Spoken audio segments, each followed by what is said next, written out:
Muito bom estar com os irmãos aqui essa noite. Um privilégio para nós. Quero agradecer ao pastor pelo convite.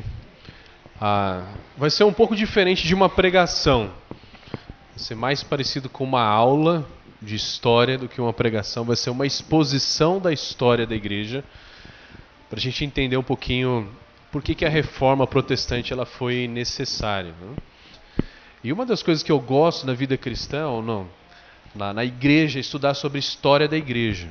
Eu sei que tem muita gente que não gosta de história, tem gente que dorme na aula de história. Eu fico empolgado. Eu não gosto das coisas, dos detalhes. Eu não consigo memorizar datas, nomes, muitas vezes eu não consigo. Mas eu lembro de fatos, coisas interessantes que aconteceram na história. E eu gosto de estudar. A história da igreja é uma das coisas que mais me fascina. Sempre quando alguém falava sobre reforma protestante, falando de como a igreja protestante, a igreja evangélica saiu da igreja católica, né? Eu ficava pensando, mas e aí, antes da reforma protestante, que aconteceu lá em 1517, onde estava a igreja verdadeira antes disso? Parece que durante 1500 anos não existia uma igreja verdadeira, uma igreja séria, uma igreja que vivia na palavra de Deus. Então foi muito legal quando eu comecei a estudar a história da igreja e percebi que ao longo desse tempo todo sempre existiu a igreja verdadeira. No meio da igreja pervertida, numa igreja que se tinha desviado da Bíblia, sempre tiveram pessoas fiéis a Deus e fiel à palavra de Deus. Isso é fantástico. Então, eu queria conversar com os irmãos sobre essa trajetória. Como que a igreja começou e como ela foi se desviando da palavra de Deus, como ela foi se tornando, por exemplo, hoje o que nós conhecemos como a igreja católica. Como é que chegou nesse ponto? Quando é que foi que a igreja começou a adorar santos, imagens?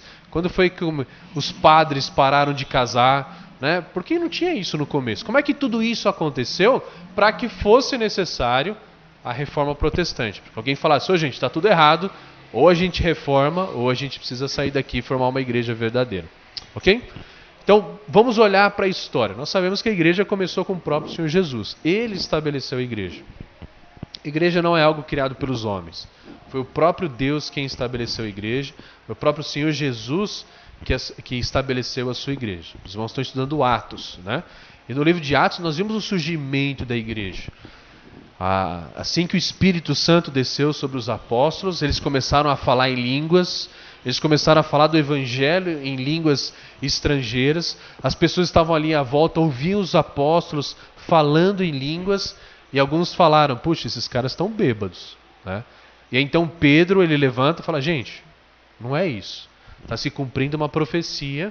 Deus havia prometido que ia descer o Espírito Santo, que ia capacitar os crentes a pregar o evangelho. E então Pedro começa a pregar o evangelho, a primeira pregação do evangelho, e ao final da sua pregação, Atos diz que cerca de 3.000 pessoas creram no evangelho e foram batizados. É o que diz o texto em Atos 2, de 41 a 47, né, pulando alguns versículos. Ele diz, os que aceitaram a mensagem foram batizados, e naquele dia houve um acréscimo de cerca de 3.000 pessoas. Eles se dedicavam ao ensino dos apóstolos e à comunhão, ao partir do pão e às orações. Todos estavam cheios de temor e muitas maravilhas e sinais eram feitos pelos apóstolos. Todos os que criam mantinham-se unidos e tinham tudo em comum. Vendendo suas propriedades e bens, distribuíam a cada um conforme sua necessidade. Todos os dias continuavam a reunir-se no pátio do templo, partiam pão em suas casas e todos juntos participavam das refeições com alegria e sinceridade de coração, louvando a Deus e tendo a simpatia de todo o povo. E o Senhor lhes acrescentava todos os dias os que iam sendo salvos. Então a igreja começou assim. As pessoas elas creram no evangelho e elas fizeram uma identificação pública, uma identificação para as pessoas saberem, agora nós pertencemos a Cristo, elas foram batizadas. E o que eles faziam? Eles se reuniam todos os dias para aprender, para estudar os ensinos dos apóstolos. Se você perceber aí, repete várias vezes que eles faziam o que juntos? Eles comiam, né? Então é por isso que quando o crente se reúne, o que tem? Comida. Eu já vi aqui que tem um bolo, né? Já estou de olho naquele bolo. Por quê? Por que o crente, quando ele se reúne, ele come, né? Porque, especialmente aqui no contexto deles, lá no Oriente, lá na Palestina, lá em Israel, a comida significa comunhão, significa que a gente tem algo em comum. a gente gosta de estar junto, né? A gente tem uma intimidade entre nós. Então por isso que eles comiam naquela época e por isso que a gente come até hoje, né? Então quando você estiver comendo, isso faz parte da marca da igreja. Então aí a gente olha aqui, puxa vida, a igreja começou tão bem, né? É isso que é igreja. É se reunir, estudar junto, ter comunhão e ajudar um ao outro, né? Como é que nós chegamos no ponto que chegou, que era preciso uma reforma? Ora, o começo da igreja não foi fácil. A igreja, logo do seu início, ela sofria perseguição, né? O próprio Senhor Jesus, ele foi perseguido, ele foi morto, foi crucificado. Todos os apóstolos, todos os discípulos de Jesus, eles foram mortos por causa do evangelho. Então a igreja começou debaixo de muita perseguição. Quem perseguia a igreja? Os primeiros perseguidores da igreja foram os judeus.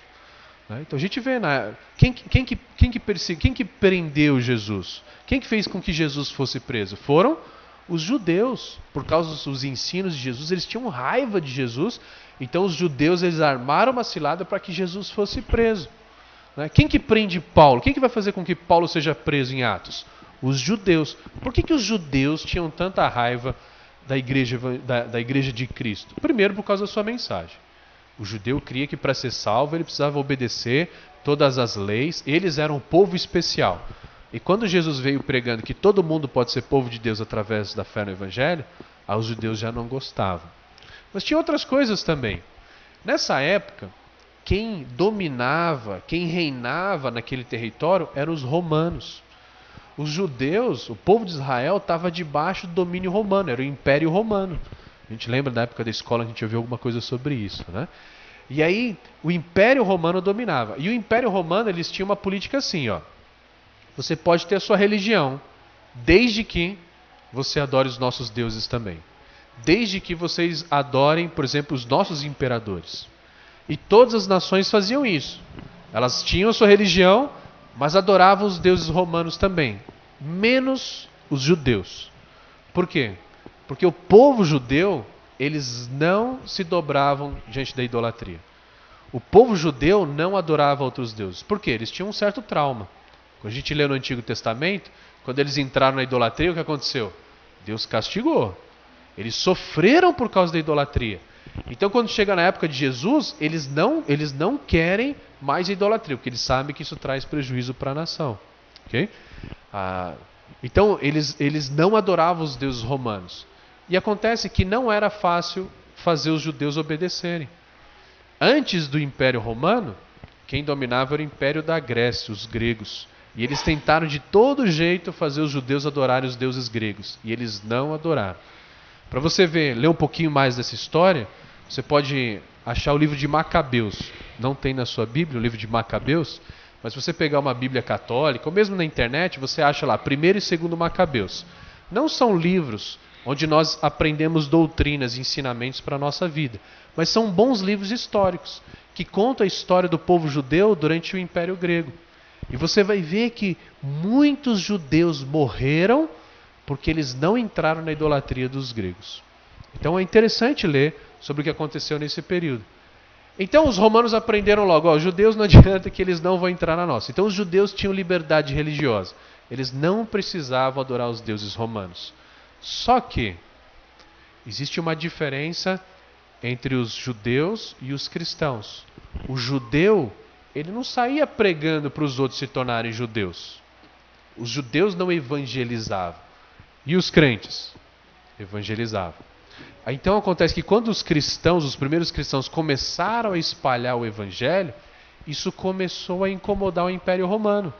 Porque ele tinha lá o cidadão romano que adorava os deuses pagãos, né, que entravam na onda deles, mas de repente ele se tornava um cristão e ele não era mais um pagão. Ele não praticava mais o pecado, ele não praticava mais imoralidade, ele não praticava mais a corrupção. E você sabe, quando você está num ambiente que as pessoas fazem coisas erradas, as pessoas odeiam aquelas pessoas que fazem as coisas certas. É ou não é? Então o que aconteceu? Os cristãos começaram a incomodar.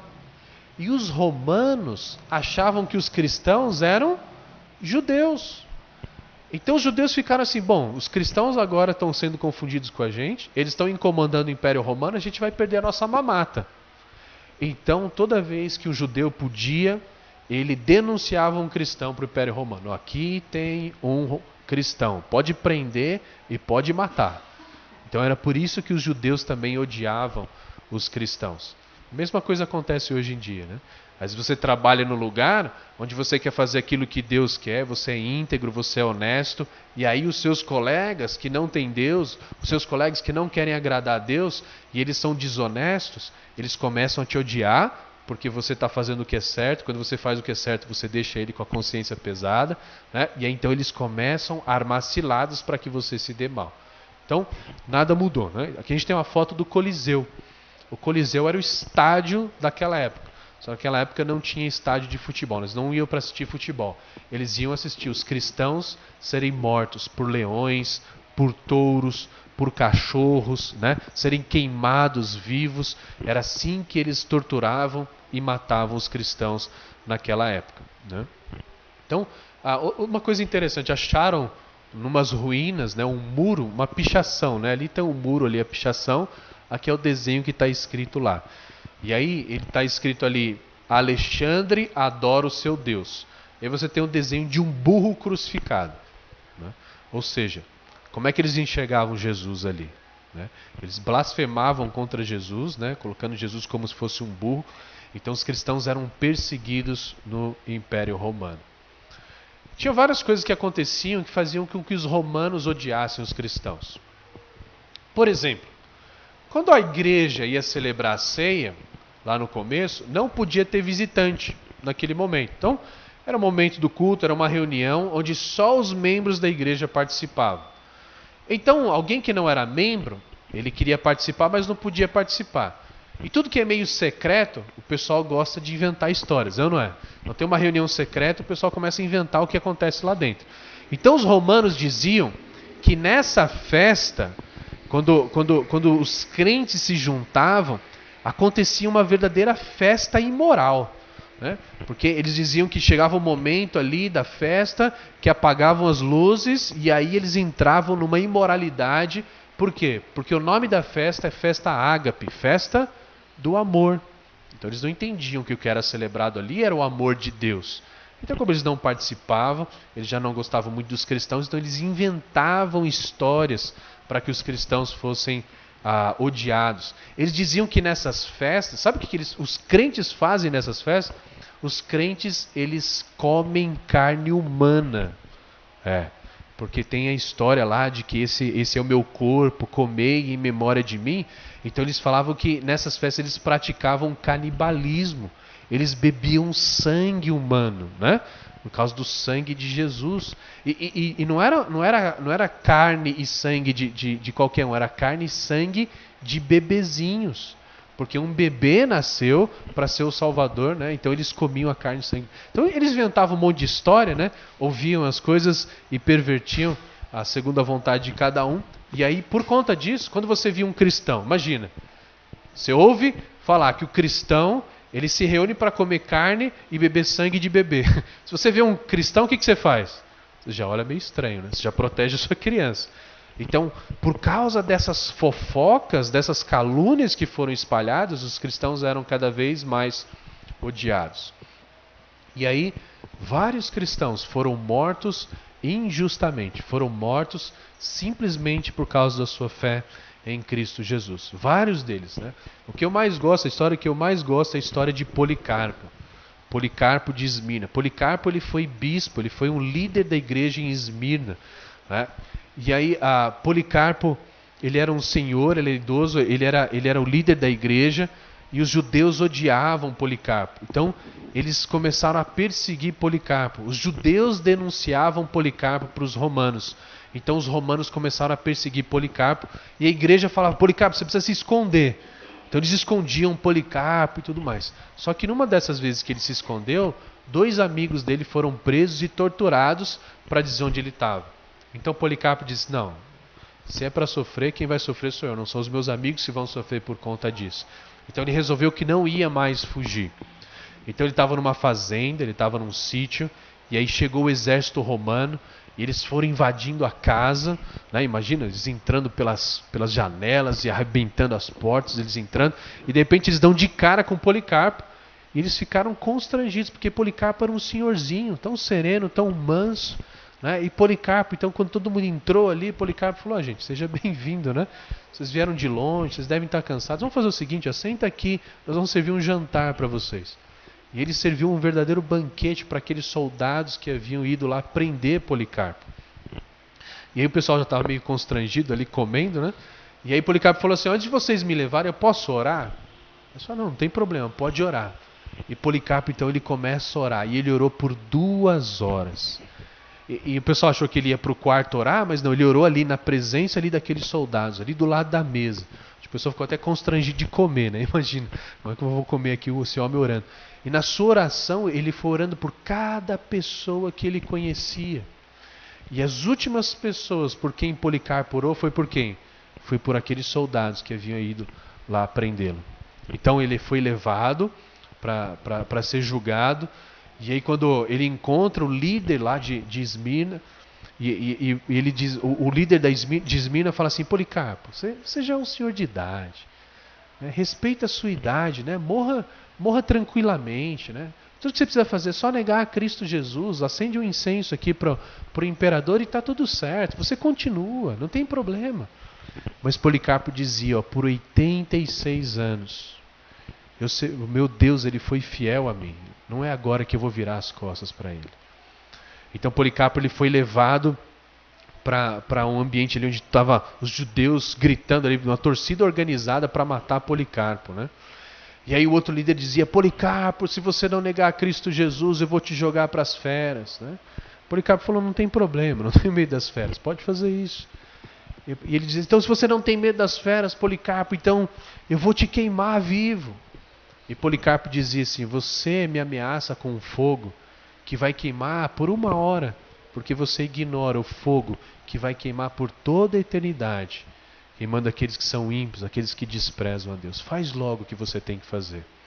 Então foi sentenciado que Policarpo ia morrer queimado, e aí eles não tinham uma fogueira armada, mas os judeus, eles logo levantaram daqui bancadas e foram juntar madeira, foram juntar e montaram uma fogueira, né? E Policarpo ele foi morto, louvando a Deus pelo privilégio de ser morto por conta do Evangelho. Então nesse período, nos primeiros 300 anos da história da igreja, muitos cristãos foram mortos por causa da sua fé em Cristo Jesus. Mas Jesus ele já tinha dito isso, né? No próprio Sermão do Monte, Jesus falou, bem-aventurados, né? Felizes serão vocês quando por minha causa os insultarem, perseguirem, levantarem todo tipo de calúnia contra vocês. Alegrem-se e regozijem-se, porque grande é a recompensa de vocês nos céus, pois da mesma forma perseguiram os profetas que viveram antes de vocês. Então, quando nós olhamos a história dos mártires, não devemos ficar com dó dele no sentido, puxa vida, né? Por que Deus permitiu? Porque Jesus ele já havia ensinado. Vocês vão ser perseguidos e felizes são vocês por conta dessa perseguição, por causa do meu nome, por causa do Evangelho. Mas não foi só a perseguição de matar os cristãos que foi algo que ameaçou a igreja. Os falsos ensinos surgiram nessa época. Existia uma seita, uma heresia que chamava gnosticismo. O gnosticismo foi algo que ameaçou demais a igreja cristã no começo. Eles diziam que a salvação não era pela fé em Cristo Jesus. A salvação acontecia por um conhecimento misterioso que você tinha, né? Então nós temos até alguns livros da Bíblia, algumas cartas que foram escritas já para combater esse falso ensino. João escreveu 1 João para combater isso, Colossenses foi escrito para combater esse falso ensino. E aí algo que acontecia é que essas igrejas gnósticas, eles diziam que eles seguiam um apóstolo. Então você tinha a igreja que seguia o apóstolo Tomé. Você tinha a igreja que seguia o apóstolo Judas, né? Tanto é que nós temos hoje os escritos, né? Nós temos o Evangelho de Judas. Já ouviu falar isso? Não? O Evangelho segundo Tomé. Volta e meia aparece na televisão, assim, lá, descobriram um livro da Bíblia que a igreja estava escondendo, né? E aí você fica com medo, será que tem alguma coisa nesse Evangelho que a gente não sabia, né? Não, eram escritos por gnósticos. Você pode achar, você pode ler o Evangelho de Tomé, né? Procura lá depois na internet, você acha lá o Evangelho de Tomé. Você lê, você fala, meu, isso aqui não tem nada a ver. Por exemplo, no Evangelho de Tomé, você tem lá no finalzinho Jesus e Pedro conversando. E aí então passa Maria, e aí Pedro fala assim para Jesus, Jesus, e aí Maria? Né? Maria é uma mulher, né? Mulher não tem valor. E aí Jesus fala, não, pode deixar que eu vou transformar ela em um homem para que ela tenha um valor como a gente. Parece um ensino bíblico, não? Estranho, né? Mas está lá no Evangelho de Tomé. Então fazia parte dessa seita, né? Umas coisas meio... Judas, o Evangelho de Judas é do Judas Iscariotes. Né? Jesus deu o conhecimento misterioso para Judas Iscariotes, então Judas se tornou o discípulo mais importante. E aí Jesus falou para Judas assim, ó, Judas, pelo fato de você ser o mais importante, os outros vão ficar com inveja de você e vão inventar histórias sobre você. Então por isso que a gente acha que Judas ele é o traidor e ele é aquele que era o pior dos discípulos. Né? Então tudo isso tem nessas baboseiras, você tem nesses evangelhos. Mas é o que acontece. A igreja, como é que a igreja podia combater esse ensino?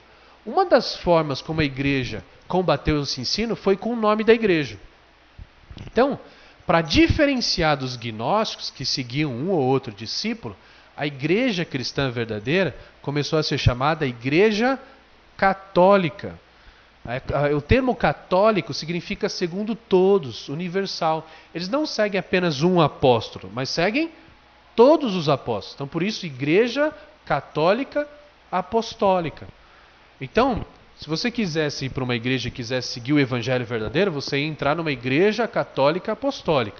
Se tivesse uma igreja lá, Igreja Apostólica de Judas, não entra ali porque ali é um gnóstico. Eles vão ensinar heresias. Se você quer uma igreja séria, então você entra na Igreja Católica Apostólica. Então foi assim que surgiu o nome da Igreja Católica Apostólica. Mas depois de 300 anos, o que aconteceu? O imperador Constantino, ele era o imperador de Roma. O império estava dividido em 3 reis, Constantino e seus 2 irmãos. Mas Constantino queria tudo para ele. Então ele começou a combater com seus irmãos para ele ser o único imperador de Roma. E aí, quando ele foi combater com um dos seus irmãos, ele teve uma visão. E nessa visão, ele viu esse símbolo que vocês estão vendo lá no cantinho lá, chamado de lábaro. Ali você tem 2 letras da palavra Cristo. E ele teve essa visão, ele viu esse símbolo. E aí na sua visão disse assim, com esse símbolo vencerás. Aí então Constantino pegou e pintou esse símbolo nos escudos, na bandeira do exército dele. E falou, ó, vamos para a guerra porque esse símbolo vai ajudar a gente a vencer a batalha. E o que aconteceu? Constantino venceu a batalha contra um dos seus irmãos. Aí pronto. Aí Constantino começou a usar o símbolo de Jesus para ele conquistar o império todo. Ele foi lutar contra o seu outro irmão. Aí a notícia já tinha se espalhado, né? O irmão de Constantino chegou para o exército dele e falou assim, ó, gente, eles têm um símbolo lá no escudo deles que tem poder. Então, quando vocês forem lutar com eles, não olha para aquele símbolo, senão a gente perde. Só que acontece, quando alguém fala para não olhar, o que você faz? Aí que você olha mesmo, né? As donas de casa não fazem isso, né? Chega a visita, ó, gente, não repara a bagunça. Aí que a gente começa a olhar para ver se está bagunçado ou não, né? E aí era a mesma coisa com a guerra. Porque eles iam lutar e não podiam olhar para o símbolo. Como é que você vai lutar para a pessoa sem olhar para ela, né? E aí ele olhava e falou, ixi, agora eu olhei, né? Aí ele morria na batalha. E aí então Constantino conseguiu vencer o seu outro irmão e ele se tornou o único imperador. E aí então Constantino se tornou um cristão. Só que ele era um cristão desse jeito aí. Ele era ele usava Jesus, ele usava Deus para os seus próprios interesses. Mas de certa forma isso foi bom para a igreja. Por quê? Porque a igreja parou de ser perseguida. Cessou então a perseguição aos cristãos. E mais ainda, o cristianismo se tornou a religião do império. Olha só, daqueles que eram perseguidos e mortos, se tornaram a religião do império. A gente sabe que Deus está por trás disso. Quando a gente lê Daniel diz que a decisão é anunciada por sentinelas. Os anjos declaram o veredito, para que todos os que vivam saibam que o Altíssimo domina sobre os reinos dos homens e os dá a quem quer, e põe no poder o homem mais simples. Então quem domina, na verdade, as nossas autoridades, quem coloca as nossas autoridades é Deus. É Deus. Logo, logo a gente vai ter a eleição para presidente, né? E a gente fica pensando, puxa vida, né? Quais vão ser as nossas opções para presidente? Será que o próximo presidente vai perseguir a igreja? A gente pode ficar tranquilo, a gente tem que fazer a nossa parte, conhecer quem são os candidatos, votar naqueles que são mais compatíveis com a palavra de Deus, mas saber que vai assumir a presidência do Brasil aquele que Deus quiser, igual ele fez no passado. Muito bom. Agora, a igreja, o cristianismo é a religião do império. Só que o que acontece? Aquela igreja simples, com aquele pastor simples, aquela igreja que se reunia nas catacumbas, nos cemitérios, eles não podem ser mais assim. Afinal, agora o imperador vai frequentar a igreja. Então, uma vez que agora o imperador vai fazer parte da igreja, a igreja tem que estar compatível com o imperador. Então, toda aquela pompa, toda aquela majestade, toda aquela riqueza do império começou a passar para a igreja também. Então, as grandes igrejas começaram a ser construídas. As basílicas. O termo basílica, a palavra basílica, era o nome que era dado para os prédios públicos. O prédio que o império construía era chamado basílica. E agora o império está construindo grandes igrejas. E aí, como é que vai ser? Não pode ser um culto simples, né? Não pode ser algo assim que vai começar lá, o pastor está lá na frente. Não, agora o imperador vai entrar na igreja. Então precisa ter aquela procissão de entrada, né? Do imperador. Para o imperador entrar e não entrar naquele silêncio, então agora os corais são criados para que a hora que o imperador está entrando seja mais majestoso, mais pomposo. Então a igreja começa a sofrer transformações por causa do imperador. O incenso que era usado para adoração ao imperador agora se torna parte do culto a Deus. Você já parou para pensar por que tem incenso na missa, né? Isso vem do paganismo romano. Então muitas práticas pagãs romanas entraram na igreja. Então, o pastor não pode se vestir de forma simples. Ele tem que usar umas roupas que, vai diferenciar. Então as roupas que os sacerdotes pagãos usavam, agora os líderes da igreja, os pastores começam a usar. Por isso que tem toda aquela vestimenta tão estranha, a gente olha assim, né? Da onde vem isso? Vem do paganismo romano. Então, o próprio paganismo romano começou a entrar na igreja. Então a gente começa a perceber agora algumas diferenças. Daquela igreja simples, de Atos 2, 42, para a igreja que a gente conhece hoje, a igreja católica apostólica, que se tornou a igreja católica apostólica romana, né? Romana, porque toda a prática romana começou a entrar ali na igreja. Algumas pessoas não gostaram disso, então elas saíram da igreja, elas saíram até da cidade, porque agora o cristianismo se tornou religião do império, e aí o cristianismo começou a ser pervertido, a ser transformado pelo paganismo. Então vários cristãos, eles se rebelaram contra isso e saíram, e foram viver no deserto, olha só. Aí foram surgir os monges do deserto, né? Por que eles começaram a ir para o deserto? Porque eles queriam sair dessa perversão da igreja. Eles viviam lá isolados, passavam meses, anos sem tomar banho, né? Alguns filhos nossos gostariam disso, né? E aí eles ficam lá só na meditação, eles ficam escrevendo os textos bíblicos, eles ficam memorizando os salmos. Então lembra, nessa época ninguém morria mais por causa da fé em Cristo Jesus. Mas quem que se tornou os mártires dessa época? Os monges. E aí o que aconteceu? A igreja começou a valorizar esses homens. Aquele cara, ele é um crente fiel, porque ele está lá no deserto, vivendo só para Deus. Então as pessoas iam atrás deles, eles viraram os gurus, né? os líderes da igreja. Então eles iam atrás. Só que alguns monges não gostaram. Por quê? Eles iam no deserto para ficar isolado. E a igreja ia atrás, então o que eles ficaram? Eles ficavam bravos, poxa vida, né? E aí alguns começaram a fazer o quê? Morar em cima de colunas. Então eram os monges da estaca. Eles viviam em cima de colunas, eles passavam anos, meses em cima de colunas, porque eles queriam se isolar e ficar só em contato com Deus. A gente sabe que isso não funciona. O cristianismo ele é vivido nos relacionamentos, ele não é vivido no isolamento. O que foi muito bom para a igreja nessa época é que os monges eles faziam cópia das escrituras. Então a gente teve a escritura preservada muito por causa dos monges. Uma coisa que a igreja fazia muito era celebrar a vida e a morte dos mártires. Então quando era aniversário da morte de um mártir, a igreja se reunia no túmulo ali desse mártir para relembrar a história dele e olhar para ele e falar: olha só, nós temos que ser fiéis como esses mártires, né? Então tinha lá o aniversário da morte de Policarpo, que era em fevereiro, não lembro o dia que era de fevereiro. Então eles iam lá no túmulo de Policarpo, relembravam a história de Policarpo e diziam: tá vendo, nós temos que ser fiéis igual Policarpo era. Só que acontecia. Aí, de repente, nessa reunião, alguém orava, ou alguém estava doente, participava desse culto, e aí ele era curado. Aí ele começava a dizer que quem tinha curado ele? O mártir. Aquele mártir que eles estavam celebrando é que tinha intercedido por ele lá diante de Deus. E aí, então eles começaram a venerar esses mártires, a fazer orações para esses mártires. Construíram igrejas no túmulo desses mártires. Eles construíam estátuas desses mártires para lembrar da história. Mas aí o que ele dizia? Alguém falava assim: puxa, eu estava orando encostado naquela estátua e eu recebi uma bênção. Então a oração passou de Deus, de Cristo Jesus, para esses mártires. Foi assim que nasceram a adoração, a veneração dos santos na Igreja Católica Romana. Eles começaram a desenterrar os mártires, né? Imagina, estava só osso, né?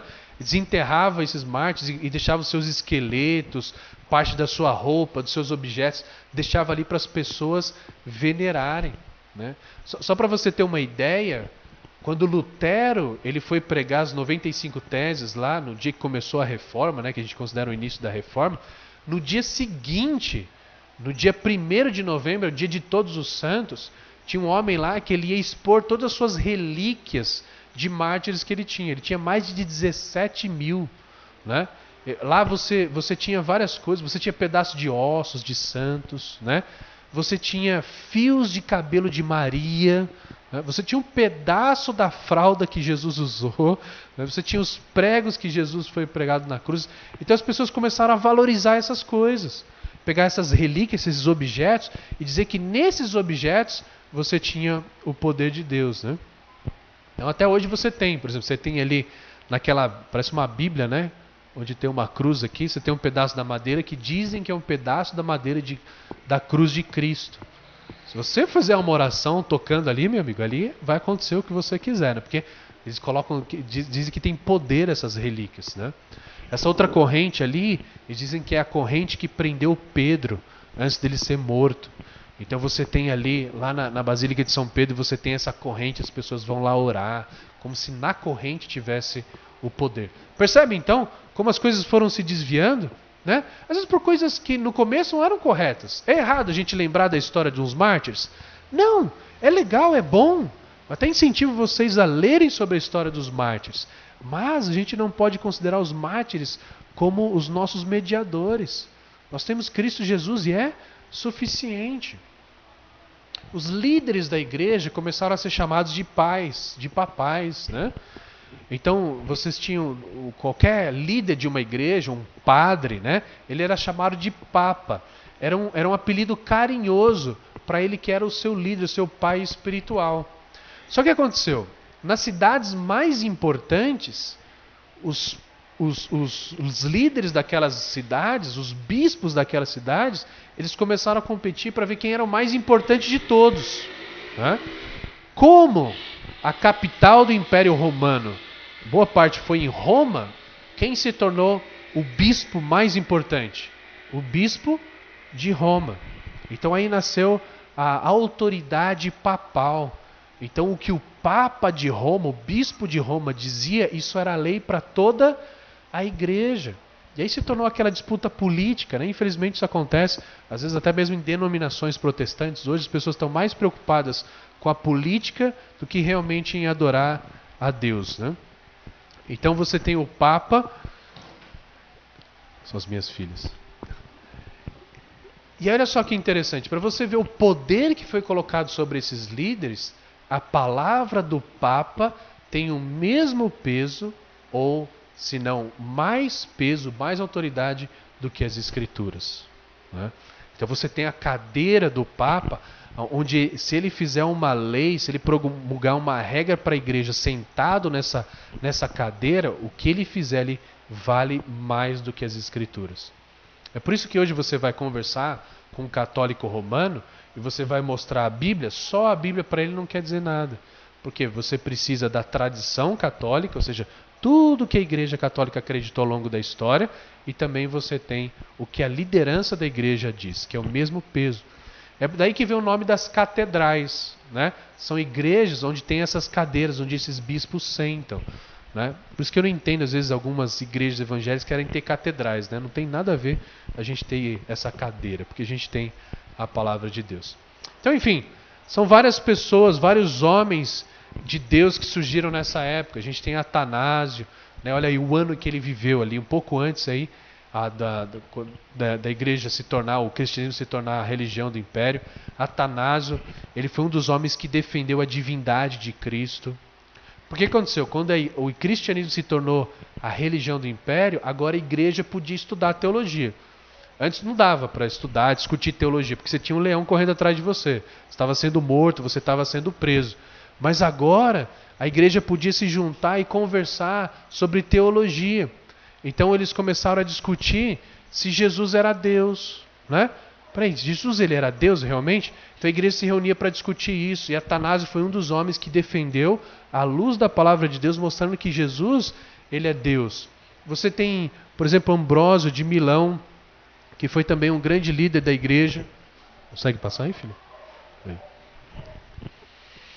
Ambrósio de Milão, né? A história é muito interessante, a história de Ambrósio de Milão, como ele se tornou um bispo, um líder da igreja de Milão. Ele era político, né? Ele nem queria ser da igreja, ele queria ser o líder da igreja, ele não era nem convertido.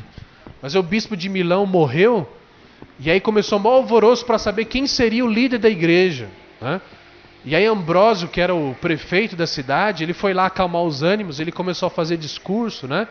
Aí o pessoal começou a ouvir o discurso de Ambrósio, falou, puxa, ele fala tão bem, né? Ele vai ser o nosso bispo. E começaram a gritar lá, Ambrósio bispo, né? Ele ficou desesperado, né? Porque ele não era nem convertido, não era nem um crente.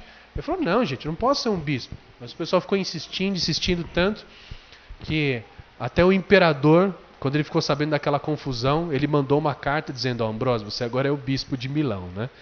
E por mais que assim você fala, puxa, então deve ter sido um péssimo bispo, que nada, ele foi um bispo fantástico. Porque ele falou, bom, já que agora então eu fui colocado nessa função, ele começou a estudar a palavra de Deus e foi um dos maiores defensores da palavra de Deus. A gente tem Agostinho, né, que foi um dos homens que ensinou sobre o evangelho da graça, salvação pela graça. Foi um homem extremamente importante. Um pouco mais próximo de nós, já próximo do período da Reforma, você tem Pedro Valdo, né? Pedro Valdo, ele começou a pregar a palavra de Deus numa época que a igreja não pregava mais. A igreja, ela valorizava tanto a missa, tanto aqueles rituais, que não tinha mais espaço para a pregação da palavra de Deus. Então Pedro Valdo, ele foi um desses que começou a pregar a palavra de Deus. Surgiu uma seita ali que começou a ameaçar a igreja. E a igreja começava a mandar pessoas para lá para combater essa seita. Mas sabe como que essa seita retrucava? Vocês vêm pregar com a gente aqui, mas olha só a igreja de vocês. Sua igreja é extremamente rica e não ajuda os pobres. Como é que vocês podem dizer do amor de Deus, sendo que vocês têm tanto dinheiro e não ajudam os pobres? Então Pedro Valdo percebeu isso, ele vendeu todos os seus bens, né? Ele abriu mão de tudo aquilo que ele tinha, da sua riqueza, e foi viver no meio das pessoal dessa seita. E aí o pessoal começou a ouvir Pedro Valdo, por quê? Porque ele era alguém que havia ele abriu mão das suas riquezas para pregar o evangelho. Se tornou um grande pregador da palavra de Deus, né? Nós temos esse homem chamado John Wycliffe. Ele foi um professor de uma universidade lá em Oxford. E ele começou também a pregar contra os falsos ensinos da igreja. Então, por exemplo, a igreja pregava e quando eles iam participar da ceia, quando eles pegavam o pão, aquilo lá era literalmente a carne de Jesus. Só que você não podia morder a carne de ali. Porque se você mordesse ali o pão da ceia, ia escorrer sangue, né? Então, eles acreditavam que é chamado de transubstanciação. Quando o líder da igreja, o padre, orava antes da ceia, a carne, o pão e o cálice se tornavam em carne e sangue de Jesus. É por isso que quando você vai na igreja católica, vai participar lá da ceia, você só come do pão, né? Só da hóstia. Você não bebe do cálice. Por quê? Porque a igreja tirou isso da igreja. Porque vai que você vai tomar lá do cálice e você derrama o sangue de Jesus no chão. Então isso é uma grande ofensa. Então só o padre, só o sacerdote pode tomar do cálice. E o Wycliffe falava, não, isso aí é uma besteira. Isso aí é apenas um memorial para nós lembrarmos do significado da morte e ressurreição de Cristo Jesus. Ele valorizava o ensino da palavra de Deus, coisa que a igreja não tinha mais. Mas o que aconteceu? Ele foi perseguido, ele foi expulso da sua cidade. Para você ter uma ideia, o que o Papa fez? Ele estava em Praga, e aí o Papa falou assim, se vocês não expulsarem o Wycliffe da cidade, nós vamos interditar a cidade. O que é o Papa interditar uma cidade? Quer dizer assim, que qualquer batismo, casamento, ceia, missa que era celebrada naquela cidade não valia de nada. Não valia de nada. O pessoal ficava desesperado, né? Então meu batismo não vai valer de nada, meu casamento não vai valer? Então isso eles pressionavam para que o Wycliffe fosse embora, e de fato ele foi embora da cidade. Por um milagre de Deus ele não foi morto pela igreja, ele morreu de causas naturais, mas 30 anos depois o Papa mandou desenterrar os ossos de Wycliffe, queimaram os ossos dele e jogaram no rio para dizer, nós consideramos Wycliffe como um herege. Por quê? Porque ele pregava contra os ensinos da igreja. Um homem que seguiu os ensinos de Wycliffe foi esse homem chamado John Huss. Ele também pregava contra os falsos ensinos da igreja, só que ele, infelizmente, ele foi preso, ele foi queimado pela igreja porque ele ensinava esses falsos ensinos. Ok? Então nós chegamos aí na época aí da Reforma, mais ou menos aí em 1500, o Papa estava construindo a Basílica de São Pedro, aquela que tem até hoje, onde é o Vaticano. Só que para isso ele precisava de dinheiro. Então como é que a igreja ia arrecadar dinheiro? Eles começaram a vender o perdão, começaram a vender indulgências. Então saíam os vendedores de indulgência e ele vendia perdão de pecados. Então tinha um homem chamado Tetzel, e ele era um dos maiores conhecidos vendedores de indulgência. E ele vendia perdão para as pessoas. Ele dizia que se você comprasse as indulgências dele, você ia ser mais puro do que Adão antes do pecado. Olha só. Que as indulgências dele tinham mais poder de purificação do que a cruz de Cristo Jesus. Então ele era um vendedor nato. Ele era um vendedor nato. Então ele vendia, você podia comprar perdão dos seus pecados e você podia comprar o perdão dos pecados dos seus parentes que já morreram. Eles criam, lembra? Eles criam no purgatório. Então você morria, e aí mesmo que você fosse uma pessoa salva, você tinha que passar um tempo no purgatório pagando pelos seus pecados, sofrendo, e aí só depois que você ia para o céu. Então se você quisesse libertar o seu parente do purgatório, você comprava uma indulgência dele. E às vezes o pessoal estava meio sem dinheiro, é igual acontece hoje. Quando chega a crise, a primeira coisa que a gente corta é a oferta para a igreja, são os dízimos, a oferta para missões. E o pessoal não estava comprando muita indulgência. E aí uma vez Tetzel estava numa cidade, e ele não tinha conseguido vender muito, Aí então ele pregava assim, gente, essa noite eu comecei a ouvir um gemido lá do cemitério. E era de uma alma que estava sofrendo. E ela está sofrendo lá no purgatório. E eu não consegui saber de quem era aquela alma. Pode ser da sua mãe, pode ser do seu pai, pode ser do seu filho, que está sofrendo lá no purgatório. E você não vai libertar do purgatório por quê? Por causa de dinheiro? E aí pronto, o pessoal ia lá desesperado comprar, porque vai que fosse, da sua mãe, do seu pai. Então aí vendia a rodo, o pessoal comprava as indulgências lá. Interessante que ele vendia também perdão de pecados futuros.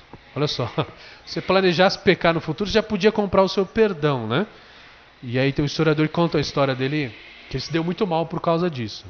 Um dia chegou um jovem para ele e falou, eu quero comprar um perdão de um pecado que eu vou cometer ainda. Aí Tetzel perguntou, mas qual é o pecado que você vai cometer? Porque dependendo, tem um preço diferenciado. Ele falou, eu quero comprar um perdão para pecado de roubo. Mas de roubo é tanto. Aí o jovem foi lá e comprou. No dia seguinte, Tetzel estava saindo da cidade.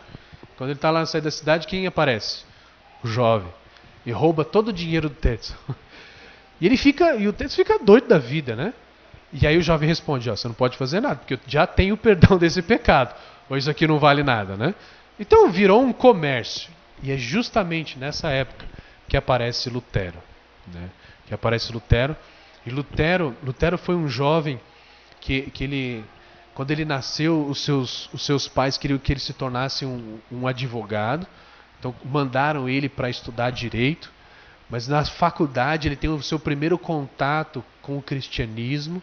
Ele aprende sobre um Deus que vai castigar, um Deus que vai mandar para o inferno aqueles que não creem nele. E então Lutero começa a ter medo de Deus. Um dia ele está indo para a faculdade, para a universidade, e cai uma grande tempestade com muitos raios e trovões. E ele fica desesperado, porque ele fica com medo de morrer naquela época, e se ele morrer ali naquela tarde, ele vai para o inferno. Então ele faz uma oração, na época ele faz uma oração para Santa Ana, né? E ele diz: se eu sobreviver a essa tempestade, eu vou dedicar a minha vida para a igreja. E ele sobreviveu. E aí, então ele larga os seus estudos, ele entra num monastério e se torna um monge. Só que ele era um monge que ele era muito rigoroso consigo mesmo. Ele ia se confessar para o padre, né? Ele passava horas contando todos os seus pecados, os seus pensamentos, né, errados e pecaminosos. Aí ele estava saindo do confessionário e ele lembrava de mais um e ele voltava. O pessoal não aguentava mais Lutero se confessando, de tanto medo que ele tinha do inferno.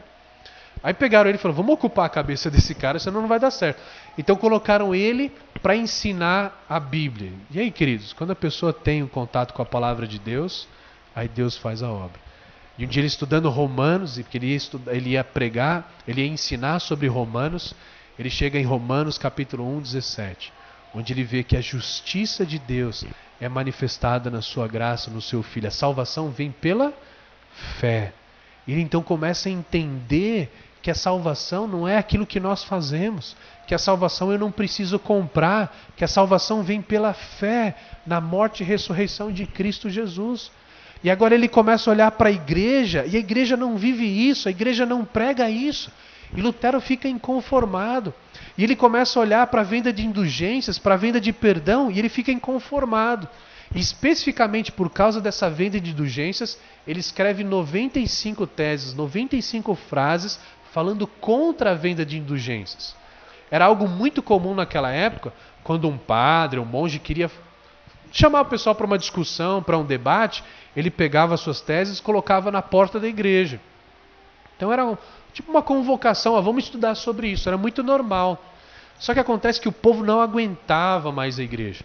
O pessoal não aguentava mais dar dinheiro para a igreja. Os reis, as autoridades, também já estavam querendo ficar meio independentes da igreja. Então, quando Lutero colocou as 95 teses, eles olharam para aquilo lá e falaram: bom, essa aqui vai ser a nossa saída. A imprensa já tinha sido inventada, então eles pegaram as 95 teses de Lutero, copiaram e espalharam pela Europa inteira. E aí então começou uma verdadeira revolução e uma reforma. Olha só algumas coisas que Lutero ele colocou nas suas 95 teses. Olha só, a tese 27 diz assim, pregam futilidades humanas quanto alegam que no momento em que a moeda soa ao cair na caixa, a alma se vai do purgatório. Essa era uma fala de Tetzel. Ele dizia assim: quando você dava uma moedinha, você comprava uma indulgência, ele dizia: assim que a moeda na caixinha cai, a alma do purgatório sai. Né? Esse era o slogan dele. Né? E aí Lutero fala: isso é futilidade. Olha só o que ele diz: certo é que no momento em que a moeda soa na caixa, vem o lucro e o amor ao dinheiro cresce e aumenta. Então ele começa a denunciar que na verdade a venda de indulgências é cobiça, é ganância da própria igreja. Olha só como ele é pesado aqui. Irão para o diabo, juntamente com os seus mestres, aqueles que julgam obter certeza de sua salvação mediante breves de indulgência. Então se você crê que a indulgência é o que vai te salvar, você vai para o inferno com isso. Porque não é a compra de indulgência que salva, mas a salvação em Cristo Jesus. Olha aí, todo cristão que se arrepende verdadeiramente dos seus pecados e sente pesar por ter pecado, tem pleno perdão da pena e da dívida. Perdão esse que lhe pertence mesmo sem breve de indulgência. Ou seja, o perdão dos pecados não vem quando você compra a indulgência, mas quando você se arrepende e você crê no Evangelho. Ele começa a atacar a liderança da igreja. Né? Olha só, Deve-se ensinar aos cristãos que se o Papa tivesse o conhecimento da traficância dos vendedores de indulgência, preferiria ver a Basílica de São Pedro ser reduzida a cinzas, a ser edificada com a pele, a carne e os ossos da sua ovelha.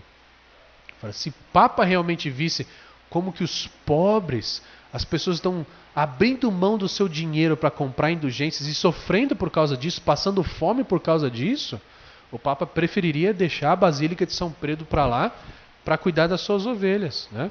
Aliás, olha só, deve-se ensinar aos cristãos que o Papa, por um dever seu, preferiria distribuir o seu dinheiro aos que em geral são despojados do dinheiro pelos vendedores de indulgência, vendendo, se necessário, a própria Basílica de São Pedro. Lembra que a gente leu lá em Atos? O que os crentes faziam? Eles vendiam as suas propriedades para ajudar quem precisava, né? E agora a igreja está fazendo o quê? Está pegando o dinheiro daqueles que têm necessidade. Então o Lutero ele diz, se o Papa for realmente um cristão, ele vende a Basílica de São Pedro para ajudar os pobres. Percebe então como Lutero vai abrindo os olhos das pessoas daquela época, né? Ó, vê se você identifica isso aqui, ó. Comete-se injustiça contra a palavra de Deus quando, no mesmo sermão, se consagra tanto ou mais tempo à indulgência do que à pregação da palavra do Senhor, né? Hoje em dia a gente já está voltando para isso aí, né? Gasta mais tempo falando do dízimo, da oferta, do dinheiro para a igreja do que realmente pregando a palavra de Deus, né? Aí ele fala na tese 82 que se o Papa tem poder para perdoar os pecados, ele deveria fazer isso de graça, né? Mas ele não faz isso. E essa tese é a tese mais importante. Ó. O verdadeiro tesouro da igreja é o Santíssimo Evangelho da glória e da graça de Deus. Então imagina, Lutero escreve essas 95 teses atacando a igreja, o rebuliço que deu. Graças a Deus, foi numa época muito tranquila para Lutero fazer isso. O Papa, a liderança da igreja está tão preocupado com política que eles não mataram Lutero, não prenderam Lutero. E Lutero pôde continuar os seus ensinos, Lutero pôde traduzir a Bíblia para o alemão, porque até aquela época a igreja usava só a Bíblia no latim. Na verdade foi até pouco tempo atrás, né? Até pouco tempo atrás você ia na missa, a missa era em latim, né? Então as pessoas não entendiam, as pessoas não tinham acesso à palavra de Deus. Então Lutero, ele fez isso. Então Lutero, ele foi o primeiro reformador, aquele que começou essa reforma da igreja, ele começou na Alemanha.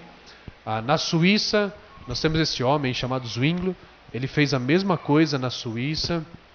Nós temos Thomas Cranmer, que fez a mesma coisa também na Inglaterra. Na Inglaterra foi uma questão muito... A reforma aconteceu na Inglaterra mais por um motivo pecaminoso, né? O rei queria se divorciar e recasar e o Papa não deixava. Então ele aproveitou esse movimento da reforma para também abrir mão da Igreja Católica Romana, fundou uma igreja na Inglaterra e aí se divorciou e recasou por várias vezes, né? Então não foi um motivo muito nobre a reforma na Inglaterra. E nós temos John Knox, que também começou a reforma na Escócia. Então, o que eu queria falar para os irmãos aqui essa noite foi sobre isso. Como que nós chegamos no ponto em que a igreja se desviou tanto da palavra de Deus que foi necessária a reforma, né? E nos próximos domingos os irmãos vão aprender um pouco mais sobre os 5 princípios da reforma, né? Por que a igreja precisou lembrar que é somente a Escritura que é o padrão de fé e prática? Por que a igreja teve que relembrar que é só em Cristo que nós temos a salvação, é somente pela graça, é somente por meio da fé e somente a glória a Deus? Por quê? Porque vocês viram como durante a história da igreja, a igreja foi se desviando da verdade. E a grande pergunta é, hoje a igreja precisa de uma reforma? De novo, não? Vocês percebem que exatamente aquilo que a igreja romana estava fazendo, hoje a igreja evangélica faz isso, né? Nós temos os papas dentro da igreja evangélica. Você tem aqueles que são os líderes da igreja, que aquilo que eles falam tem o peso da Escritura. Uma vez eu ouvi de um apóstolo dos nossos dias, né? Ele se autodenominou apóstolo, e um dia numa pregação ele leu um trecho do que Paulo dizia, e ele dizia assim, ó, de apóstolo para apóstolo eu não concordo com o que Paulo diz, né? Então ele se colocando como alguém que tem autoridade igual das Escrituras. Nós vemos as igrejas hoje tirando o dinheiro do povo, né, para alimentar a sua ganância. Então você tem esses papas com jatinhos, mansões, fazendas, né? E as escrituras não são pregadas. Então precisa ainda a igreja continuar reformando. Mas vale a pena lembrar de alguns princípios para nós hoje. Qual que é a aplicação para nós hoje? Lembra do que Jesus disse, olha só. Jesus disse para Pedro: eu lhe digo que você é Pedro, e sobre essa pedra edificarei a minha igreja, e as portas do Hades, do inferno, não poderão vencê-la. Quando Jesus fundou a sua igreja, e ele diz que ele vai fundar a igreja baseado na afirmação de Pedro: tu és o Cristo, né, o Filho de Deus. E é isso que a igreja cristã crê, que Jesus, ele é o Messias, ele é o nosso Salvador, e ele é Deus. É essa afirmação sobre a qual a igreja de Cristo ela foi edificada. E nunca, olha só a promessa de Jesus, as portas do inferno vão prevalecer sobre a igreja. Olha só, queridos, são 2000 anos de história. Em 2000 anos de história, quantas pessoas tentaram destruir a igreja? Lembra do Império Romano? O que hoje nós temos do Império Romano? Nós temos ruínas. Hoje, se você entra lá no Coliseu, né, você tem as ruínas do Coliseu. Ali na entrada do Coliseu você tem uma cruz de ferro, nos lembrando que o Império Romano passou, mas a igreja de Cristo que eles tentaram destruir continua viva, firme. Por quê? As portas do inferno não vão prevalecer sobre a igreja. Mas que a gente veja essas atrocidades que estão acontecendo no meio evangélico, nós podemos ficar tranquilos, porque a igreja de Cristo vai prevalecer. E não vai demorar muito, porque a gente vai ser preso, a gente vai ser morto por causa da nossa fé em Cristo Jesus, porém a igreja vai permanecer. E nós temos que então nos apegar a essa promessa. E nós temos que lembrar o que a palavra de Deus diz. Olha só, Judas ele fala assim: amados, embora estivesse muito ansioso por lhes escrever acerca da salvação que compartilhamos, senti que era necessário escrever-lhes, insistindo que batalhassem pela fé, uma vez por todas confiados aos santos. Nós somos chamados a batalhar pela fé ainda hoje. Assim como Lutero, assim como Zwinglio, assim como com John Hus, Wycliffe, Policarpo. Esses homens que ao longo da história lutaram pela fé e pagaram um alto preço para isso, nós também devemos fazer. Olha o que Paulo diz lá em Filipenses: não importa o que aconteça, exerçam a sua cidadania de maneira digna do Evangelho, para que assim quer vários veja, quer apenas ouça a seu respeito em minha ausência, fique eu sabendo que vocês permanecem firmes, num só espírito, lutando unânimes pela fé evangélica. Nós somos chamados a lutar pela igreja de Cristo ainda hoje. E como é que nós vamos fazer isso, né?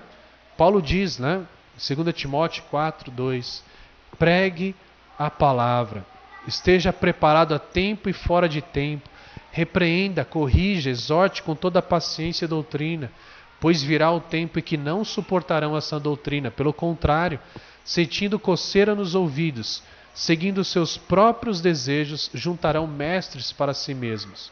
Eles se recusarão a dar ouvidos à verdade, voltando-se para mitos. Nós temos que pregar a palavra de Deus. Como é que a gente faz isso? Uma é preservando aqui nessa igreja a pregação da palavra de Deus. Nunca comece a aceitar as modas evangélicas aqui dentro. Vamos fazer o seguinte aqui, nós vamos fazer um louvorzão aqui e 15 minutinhos da palavra de Deus. Nunca permita que isso aconteça. A palavra de Deus tem que ser o centro do culto, porque é quando Deus fala. Que essa seja uma igreja sempre firme na palavra de Deus. Quando forem tentados a abandonar algo que a palavra de Deus diz que é pecado, né, considere como pecado. Não é porque outras igrejas estão falando, não, os tempos mudaram, agora não é bem assim. Continuem firmes na palavra de Deus. E sabe o que é fantástico, queridos? Comecem a pregar o evangelho para evangélicos. Com certeza você tem contato com pessoas, com evangélicos, que são dessas igrejas que não pregam o evangelho verdadeiro. Nós precisamos pregar o evangelho para eles. Eles são a igreja que precisam ser reformados. Como é que você faz isso? Chega para um amigo seu que é crente e pergunta para ele, se você morrer hoje, para onde você vai? Você vai se surpreender como muitos não têm certeza da sua salvação. Fala, eu não sei, eu acho que essa semana eu não vou para o céu, porque eu não fui na igreja esse final de semana. Porque eles colocam a sua salvação dependendo das suas obras. E aí você pode então abrir a palavra de Deus e mostrar, sabia que a salvação não depende do que você faz, mas depende do que Cristo Jesus fez? Se você crê em Jesus como o único e suficiente Salvador, você está salvo. As pessoas precisam ouvir do Evangelho, especialmente os evangélicos. Começa a fazer perguntas sobre o que faz na igreja dele. Como é que o seu pastor prega lá na sua igreja? E começa a mostrar na palavra de Deus que está errado. Você tem práticas erradas, mas olha só o que a Bíblia diz, tem alguma coisa errada.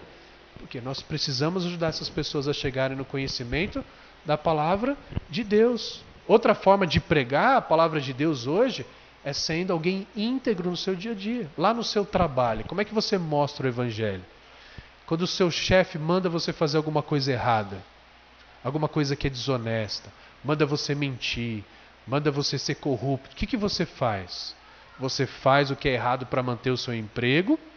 Ou você faz o que é certo, você se recusa, mesmo que isso custe perder o seu emprego, porque você quer mostrar o Evangelho para aquela pessoa? Olha só o que os homens, nós vimos aqui, o alto preço que eles pagaram por causa do Evangelho. E muitas vezes nós, por muito menos, nós negamos o Evangelho, nós negamos a Cristo Jesus.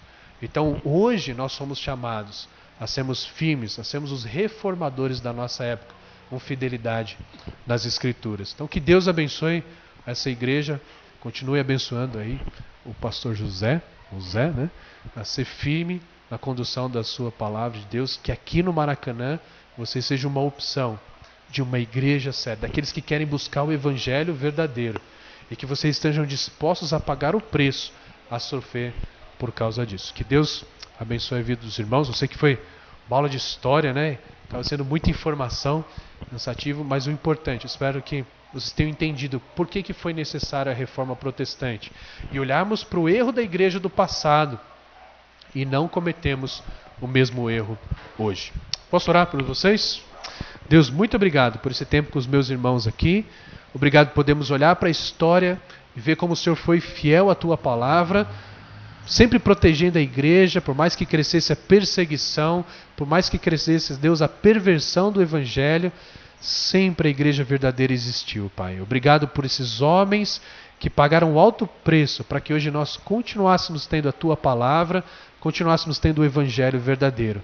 E ajude-nos, Deus, a sermos uma igreja disposta a fazer a mesma coisa. Que estejamos dispostos, Deus, a pagar o preço pela fidelidade ao Senhor, pela fidelidade à palavra de Deus. Que o Senhor abençoe essa igreja e capacite, Deus, para isso, para a tua honra e para a tua glória. Eu te peço isso no nome dele, Cristo Jesus. Amém.